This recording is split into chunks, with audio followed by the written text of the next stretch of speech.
মোটা মোটা শিং, মোটা তাজা, এটা মহিষও না গরুও না, গয়াও না গয়াল কর, হ্যাঁ, এটা খাবারের মধ্যে ঘরের মধ্যে এটা ইয়ে করে পালে, অনেক বড় সড় মোটা মোটা তাজা। তো এটা সম্পর্কে ফতোয়া আসছে, এই জন্য এই ফতোয়াগুলো সবাই বলতেছে, এটাও জানা দরকার। এই গয়াল আর বয়াল দ্বারা কুরবানি চলবে না। রাসূল সাল্লাল্লাহু আলাইহি ওয়াসাল্লাম যে 6টা পশুর কথা হাদিসের মধ্যে বলছে, এই 6টা পশু দ্বারাই কুরবানি দিতে হবে, এর বাহিরে কোনো পশু দ্বারা কুরবানি দিলে হবে না। 1 নম্বরে বলছিলাম কি উট, আর উটের বয়স কত হবে? কমপক্ষে 5 বছর, 5 বছরের নিচে হলে কুরবানি চলবে না। 2 নম্বরে গরু আর মহিষ, গরু আর মহিষের বয়স হতে হবে কমপক্ষে 2 বছর, 2 বছরের নিচে হলে কুরবানি চলবে না, বেশি হলে তো হইল। তারপরে 4 নম্বর হলো দুম্বা, 5 নম্বর বকরি, 6 নম্বর ভেড়া। এই দুম্বা, ভেড়া, বকরি এগুলার সর্বনিম্ন বয়স হলো 1 বছর, 1 বছরের নিচে হলে কুরবানি চলবে না, ঊর্ধ্বে হলে হবে। তবে ভেড়া আর দুম্বা এই দুইটা যদি 1 বছরের কমও হয়, কিন্তু দেখতে মোটা তাজা বড় সড়ক, তাহলে এটা কুরবানি চলবে। কিন্তু বকরি, ছাগল এটা যত বড়ই হোক, যদি 1 বছর পুরাপুরি না হয়, তাহলে এটার দ্বারা কুরবানি চলবে না, ঠিক আছে। এবার এই প্রাণী, এই পশুগুলা করে দেবে, যেই পশুগুলা কুরবানির বয়স সম্পন্ন হয়েছে, যে পশুগুলা কুরবানি দেওয়ার মতো সমতুল্য বয়স হয়েছে, আর বয়স হয়েছে কিন্তু তার দাঁত উঠে নাই, বুঝছেন, একটু খেয়াল করে, মানে কুরবানি দেওয়ার বয়স হয়েছে, যারা কম উটের 5 বছর হয়েছে, গরু আর মহিষের 2 বছর হয়েছে, হ্যাঁ, ভেড়া দুম্বা বকরির 1 বছর পুরাপুরি হয়েছে, কুরবানির জন্য 17 বছর হওয়া বছর হয়েছে, কিন্তু দাঁত উঠে নাই, কোনো সমস্যা নাই। বছর হইলে কোরবানি চলবে, দাঁত উঠুক বা না উঠুক। আর যদি বয়স বেশি হওয়ার কারণে দাঁত পড়ে যায়, তাহলে পড়ে যাওয়ার ক্ষেত্রে আমরা মাসলা কত শব্দ বলছিলাম, তো পড়ে যাওয়ার ক্ষেত্রে মাসলা হইল, যদি অর্ধেক দাঁত পড়ে যায়, মানে অর্ধেক দাঁত নাই অথবা অধিকাংশ দাঁত নাই, তাহলে এটা দ্বারা কোরবানি চলবে না। 2, 1, 4, 5টা কিছু দাঁত যদি সমস্যা থাকে বা না থাকে, তাহলে সমস্যা নেই, কোরবানি চলবে। আর কয়েকটা ত্রুটি হলো, কোরবানির পশু, কোনো পশু মানে জন্মগতভাবে কান নাই, অথবা জন্মগতভাবে কান ছিল, লেজ আর কানের মাঝখানে একসাথে শুনি, জন্মগতভাবে কান নাই অথবা লেজ নাই, তাহলে এটার দ্বারা কোরবানি চলবে না। অথবা লেজ বা কান ছিল জন্মগতভাবে, কিন্তু পরবর্তীতে কোনো কারণে আঘাত পায়া অর্ধেক বা বেশিরভাগ পড়ে গেছে, তাহলে এটার দ্বারা কোরবানি চলবে না, একটু একটু সমস্যা হলে এটার দ্বারা চলবে। এরপরে মাসলা হলো, কুরবানির পশু কিছু আছে কানা, অন্ধ পশু আছে না, অন্ধ পশু দ্বারা কুরবানি চলবে না, তবে টেরা হইলে সমস্যা নেই। যারা বুঝেন তো এইদিকে যায়, এইদিকে যায়, টেরা হইলে সমস্যা নেই, চলবে, কিন্তু অন্ধ দ্বারা চলবে না। এরপরে মাসলা হলো, কুরবানির পশু খুরা হয়, খুরা বুঝেন তো, নেংরা নেংরা হাঁটে, খুরা পশু দ্বারা কুরবানি চলবে না।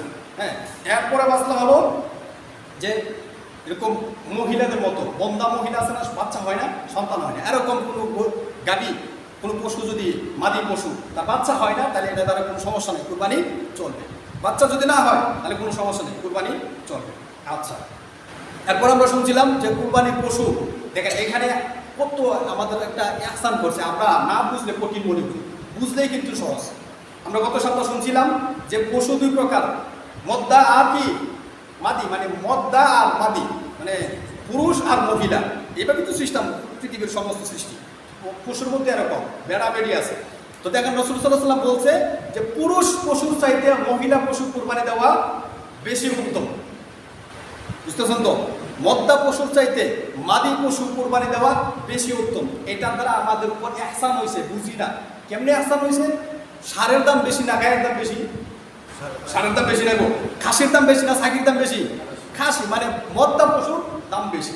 এটা যে কোনো পশু, হাঁস হোক মুরগ হোক, মদ্দা যেটা এটার দাম বেশি, আর মাদি যেটা এটার দাম কম। দেখেন নবী সাল্লাল্লাহু আলাইহি ওয়াসাল্লাম বলছে যে মাদি পশু দ্বারা কুরবানি দেওয়া উত্তম, তাহলে আমাদেরকে আসান করছে না, কম দামি পশু দ্বারা কুরবানি দেওয়া উত্তম, আসান করছে। হ্যাঁ, বুঝলে কিন্তু সহজ, না বুঝলে আমরা মনে করি কঠিন, একবারে সহজ। এরপরে আমরা শুনছিলাম যে পশু কিরকম হবে, পশুর লুম, আপনি মদ্দা কিনেন আর মাদি কিনেন, যেটা কিনেন পশু লুম থাকতে হবে ঘন বিশিষ্ট।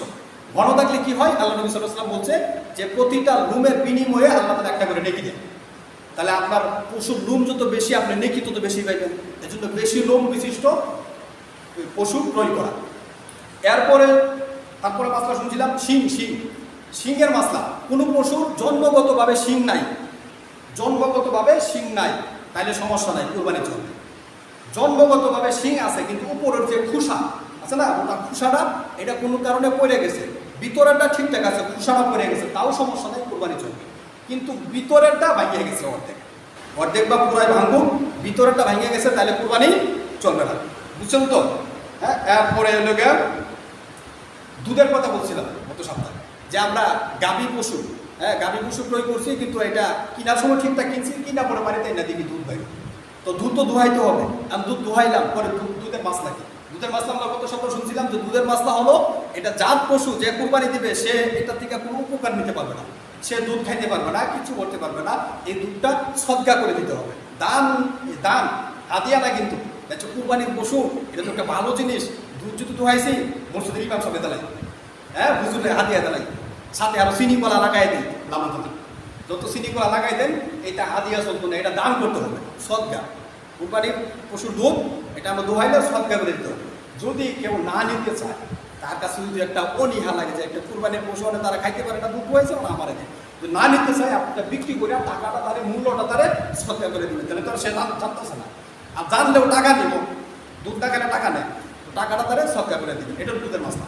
দ্বিতীয় আরেকটা মাসলা শুনছিলাম যে গাভী ক্রয় করছি, কিনার সময় ঠিকঠাক দেখছি, কিন্তু বাড়িতে এনে দেখি এটা পেটের মধ্যে বাচ্চা, বা যখন জবাই করছি আগেও জানি না, জবাই করার পরে যখন এটা বানাইবো ফাইরা দেখে ভিতরে কি বাচ্চা। এখন বাচ্চার মাসলা কি? বাচ্চাটা কি করবে? আমরা কথা শুরু বলছিলাম না, বাচ্চাটা কি করা? যদি এটা জবাই করা যায় তাহলে গরুর সাথে এটাও জবাই করে দেওয়া, আর যদি জবাই না করা যায়, যে ছোট বাচ্চা কেমনে জবাই করি কেমনে খায়, তাহলে বাচ্চাটা সদকা করে দেওয়া গরিবদেরকে। তো গত সপ্তাহে তো বলছিল যে এটা দিলে কিন্তু না, না নিলে এটা আপনাদের ব্যাপার, কিন্তু মাসলা হলো কি সদকা করে দেওয়া।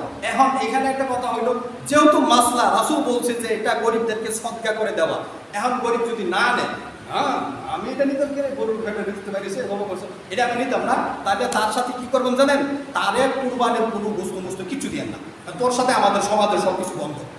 এটা একটা পবিত্র জিনিস, হালাল জিনিস, তোমার কাছে অনীহা লাগতে পারে, কিন্তু নবী বলছে এটা নেওয়া, এটা সদকা করে, এটা কি মাইরালাম না, এটা ফেলাই দিব, ছোট বাচ্চাটা কি করবো, এটা তো বাজারে বিক্রি করা যাবে না, এটার মাসলাই হলো গরিবদেরকে সদকা করে দেওয়া। তো তুমি নিবা না, তুমি বড় লোক, তুমি বড় লোকই দাও, তোমার সাথে আমাদের কোনো সম্পর্ক না, এরা বস্তু কিছু না দেওয়া, ঠিক আছে? এরকম টাইপ করতে হবে, নাহলে তো মাসলা পরে বিপদও পড়বে, কী করবেন পরে পশুকে বাচ্চা নিয়ে, তো কী করতে হবে? এটা সদকা করে দিতে হবে। যাই হোক, এরপরে মাসলা শুনছিলাম যে আমরা পশু যখন জবাই করবো, পশু জবাই করার সময় জবাইয়ের কিছু মাসলা, এখানে একটা মাসলা শুনি, জবাই করার সময় আমরা শুনছিলাম যে যার পশু সে কি করা, জবাই করা উত্তম, তার হাতে জবাই করা উত্তম।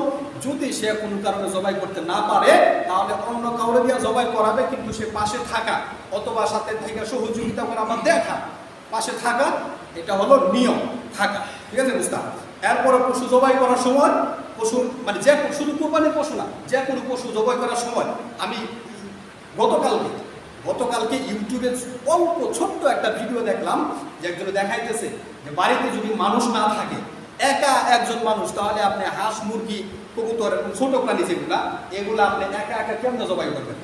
মানে আপনি একা মানুষ, কেউ নাই, তো ওইটা জবাই করতে হবে না, কীভাবে জবাই করতে হবে সেটা টেকনিক দেখাইতেছে। যে বোতল আছে না, মোটা বোতলের পাশাটা কাইটা, হ্যাঁ, তারপরে কিছু বোতলটা টানাইছে রশি দিয়া, পরে বোতলের ভিতরে হাঁস, মুরগি মাথা দিয়ে ঢুকাইছে, বলে এখানটা মাথাটা বাইরেছে না, যে বোতলের মুখটা দিয়া, মুখটা খুললে মাথাটা বাইরো না, মাথাটা বাইরেছে, আল্লাহ সে জবাই করতেছে। টেকনিক, একা একা কিভাবে জবাই করা যায়, এটা টেকনিক না, এটা হলো মুসলমানদেরকে হারাম খাওয়ানোর টেকনিক, এটা মুসলমানদেরকে হারাম খাওয়ানোর টেকনিক। কারণ পশু জবাই করার নিয়ম হলো, পশুটাকে যে জবাই করবে সে ক্যাবলামুখী হতে হবে, হ্যাঁ, পশুটাকে শোয়া, তারপরে যে জবাই করবে সে ক্যাবলামুখী হইয়া জবাই করবে। তাহলে এটা কি ক্যাবলামুখী হয়েছে বা এটা মানুষকে হারাম খাওয়ানোর সিস্টেম, এটা ইহুদিদের চক্রান্ত, এই টেকনিক কেউ অবলম্বন করবেন না। তো সমস্ত পশু এটারে কি করতে হবে? মাথা কোন দিকে দেই আমরা? মাথা কোন দিকে দেই? দক্ষিণ দিকে মাথা, আর উত্তর দিকে কি পা দিয়া যে জবাই করবে সে থাকবে কি কোন দিকে? ক্যাবলামুখী হইয়া, এবং পশুটার মুখটা কিছুটা ক্যাবলামুখী ঘুরাইতে হবে। মানুষ মারা গেলে ওইভাবে শোয়ানো হয়, মাথাটা কিছু ক্যাবলামুখী দেওয়া হয়, হ্যাঁ, যেটা আল্লাহ দেখে, কাবার দিকে, কেবলার দিকে ফিরানো। এই জন্য পশুটারে আল্লাহর জন্য সে জীবন দিতেছে, হ্যাঁ, উৎসর্গ হইতেছে, এই জন্য তারে একটু কেবলার দিকে ফিরাইয়া তারপরে বিসমিল্লাহি আল্লাহু আকবার এই দুইটা শব্দ বললে জবাই করা। শুধু বিসমিল্লাহ বললেও হবে না, শুধু আল্লাহু আকবার বললেও হবে না, পুরা শব্দ বলতে হবে, বিসমিল্লাহি আল্লাহু আকবার, এতটুকু শব্দ বইলা জবাই করা। এখন জবাই করার সময় আপনি কয়েকটা পশু একসাথে বান্ধা রাখছেন, তো জবাই করবেন, একটা এখানে বান্ধা, একটা শোয়াইতেছেন, জবাই করতেছেন, আর একটা আনতেছেন, এইভাবে জবাই করা নিষেধ। মানে এক পশুর সামনে আর এক পশু জবাই করা নিষেধ, ওইটা ভয় পা, ওইটা একটা প্রাণী, ওইটা ভয় পা। আমরা মানুষ যেরকম, ওইটা মানুষ না, কিন্তু ওইটার একটা জীবন আছে, ওই দেখে সব বুঝে, তা আমরা তাদের ভাষা বুঝি না, এই জন্য আড়ালে রাখা। ছোটবেলা যখন আমাদেরকে মুসলমানি করাইছে তখন এই যে একটারে মুসলমানি করে আর একটারে ও হইল বাইতে রাখে, তুই যাইস না, তুই দেখে ডরাইবি, এটা বাইতে রাখে আটকে রাখে, পরে এটা মুসলমানি শেষ হলে এটা মুসলমানি করা।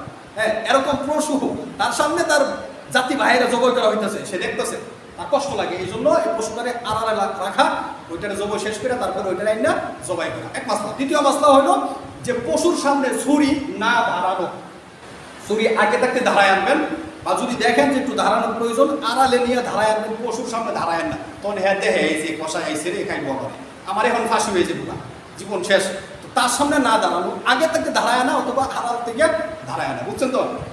এরপরে পশু জবাই করার সময় কিভাবে জবাই করবেন? পশুর 3টা রোগ আছে, 3টা রোগ, শ্বাসনালী, তারপরে লগা খাদ্যনালী, তারপরে আরেকটা কি ছিল, 3টা রোগ নালী, 3টা রোগ, এই 3টা রোগ কাটলেই জবাই হয়ে গেছে, ঠিক আছে? 3টা রোগ যখন কাটছেন শাহরোগ, এই 3টা রোগ কাটলে কি হয়েছে?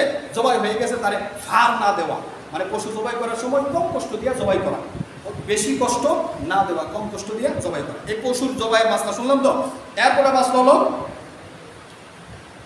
হ্যাঁ, তার গত সপ্তাহ মাসলা শুনছিলাম, এই মাসলাটা ভালো করে খেয়াল রাখবেন যে সুদখোরের সাথে কুরবানি দেওয়া, শরীকা কুরবানি দেওয়া যায় আছে জানেন নাই? প্রকাশ্য সুদখোর, তার সাথে শরীকা কুরবানি দিলে সকলের কুরবানি বরবাদ হয়ে যাবে, এর জন্য সুদখোরের সাথে মিলে কুরবানি দিবেন না। এরপরে আরেকটা মাসলা শুনছিলাম যে এটা মানে এখন দেখতেছি সবাই এটা নিয়ে গবেষণা করতেছে, সবাই বলতেছে এটা নাকি ভুল হই, তুমুক তুমুক তুমুক তুমুকের পক্ষ, মানে তার নাম থেকে 5 জন 7 জন 6 জনের নামে কোরবানি করতেছে, এটা গত সপ্তাহ বলছিলাম, এটা ভালো করে খেয়াল রাখবেন। 5 জন 6 জনের নামে না, নাম কার বলছিলাম? নাম আল্লাহ, আর যার পশু তার পক্ষ থেকে, তুমুকের পক্ষ থেকে আল্লাহর নামে জবাই করতেছে, ওগুলো নাকি জবাই হারাম হয়ে যাবে। আল্লাহর নাম ছাড়া, ওই যে আগে বলছিলাম যে গায়রুল্লাহর নামে, আল্লাহর নাম ছাড়া মানুষের নামে জবাই করলে এটা হারাম হয়ে যাবে, এটা গোশত খাওয়া হালাল হবে না, কুরবানি হবে না।